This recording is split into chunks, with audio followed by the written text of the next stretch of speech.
আমাদের এটা regular meeting, standing কমিটির মিটিং। আমাদের বিভিন্ন বিষয়ে রাজনৈতিক আলোচনা এবং নির্বাচন ভিত্তিক বিভিন্ন আলোচনা, প্রচারের বিভিন্ন কৌশল এগুলো নির্ধারণ করার জন্য আমরা আলোচনা করেছি। সেখানে কি ভারপ্রাপ্ত চেয়ারম্যানের আসার ব্যাপারে কোনো কথাবার্তা বা এরকম কোনো কিছু? তিনি শিগগির চলে আসবেন ইনশাআল্লাহ। ম্যাডামের স্বাস্থ্যের অবস্থা সম্পর্কে যাবতীয় যা কিছু ইনফরমেশন বা তথ্য আছে ডক্টর জাহিদ সাহেবের কাছে, উনি বলবেন।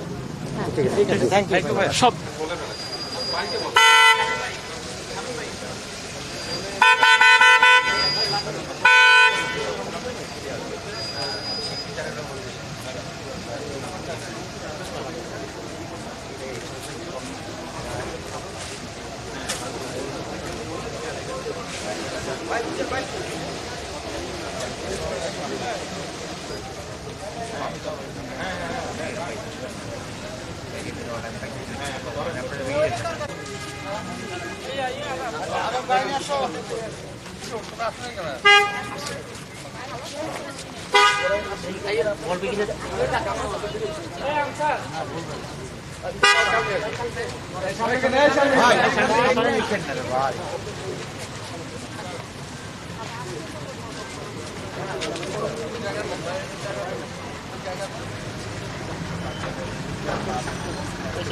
আর কেউ নেই।